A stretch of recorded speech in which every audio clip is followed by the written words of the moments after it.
Normally I speak extemporaneously, but I was told you got 10 minutes and I didn't want to start weeping, so I'm going to read the speech. Hello friends, good evening.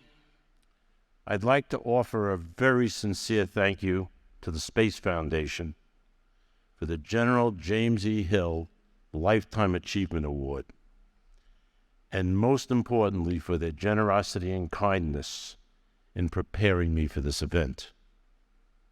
The people sitting in this room, you all are my lifelong community.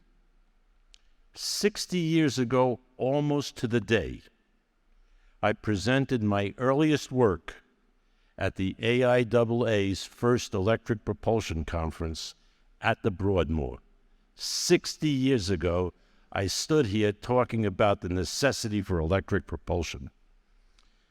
And after what seems like no time at all, here I am, an 82-year-old old man. I don't believe it. So first, if you would indulge me for a few minutes, I'd like to thank the immense giants who have impacted my life and helped me achieve things I never thought possible, most of whom are watching down from the stars. At 7 years old, you saw that on a trip to the Hayden Planetarium, my father changed the course of my life. A grateful first-generation American, he taught me early on how the immense blessing of learning through reading, art, music, mathematics, and astronomy was the basis for achieving the American dream. It was he who instilled in my deep love and appreciation for designing things, building things, repairing complex objects like used cars, speedboats, model airplanes. Most importantly, however, his generosity, curiosity, and love provided a childhood where I developed an unwavering self-confidence for my future endeavors.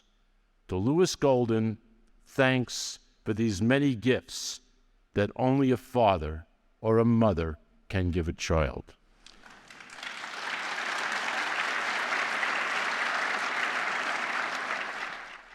With a love of education instilled in my father, I dove into the world of science and science fiction greats. To Michelangelo, who I read about and studied, Robert H. Goddard, Richard Feynman, Arthur C. Clarke, Isaac Asimov, Ray Bradbury, Kurt Vonnegut, and Gene Roddenberry. Thanks for your brilliant and awful, highly prophetic works. And most thanks, special thanks, to Arthur C. Clarke and Ray Bradbury for your enduring friendship to me when you lived on this planet, and the long talks that helped shape my dreams.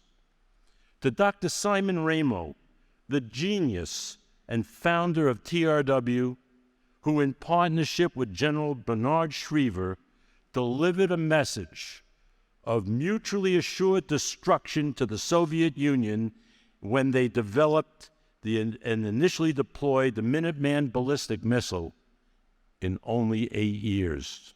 We didn't have solid rockets then. Thank you for decades of invaluable mentorship. You taught me the critical skills of system engineering and how to become an effective executive. You asked me only pointed questions. You never told me what to do. Leaning into the tough fights and executing on my vision. To Jerry Elverum, who developed the deep throttling Pintle engine that landed Buzz Aldrin and Neil Armstrong on the moon.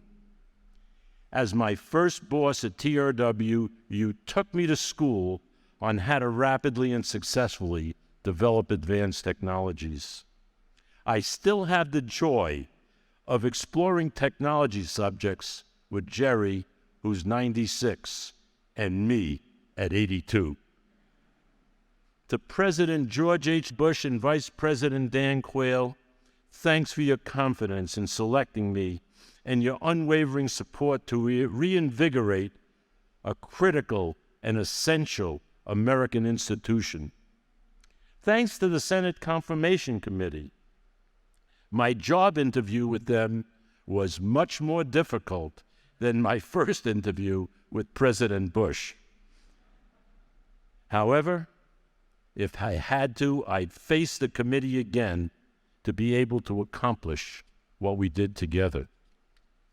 To President Bill Clinton and Vice President Al Gore, to President George W. Bush and Vice President Dick Cheney, you allowed me to continue to lead. It was my nurture. It was my life.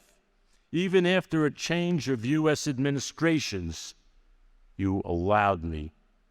And to carry out your vision for America's space program, and for that, I'm eternally grateful. I should like to thank one more president, John F. Kennedy. In the shadow of the Sputnik launch only a few years earlier, President Kennedy pledged Americans would land on the moon. That was May 1961. As I listened to Kennedy's speech, it changed my life. And I decided I had to go to NASA, skip graduate school, and help America regain technological leadership in the domain of space. Thanks to every one of my colleagues who have worked with this somewhat intense and somewhat quirky person at NASA Lewis, TRW, NASA New Edge, and today at Cold Canyon and Cerberus Capital Management. At every stage of my career, I've been blessed to work with brilliant minds who share my belief that developing and deploying critically needed technologies improves the quality of life on Earth and allows every American to feel safe and secure in their homes. Finally, the deepest thanks of all goes to my wife, Judy, who has the patience of Job and the wisdom of Solomon in dealing with this craziness. She's been with me on the whole path. We were married 60 years last June.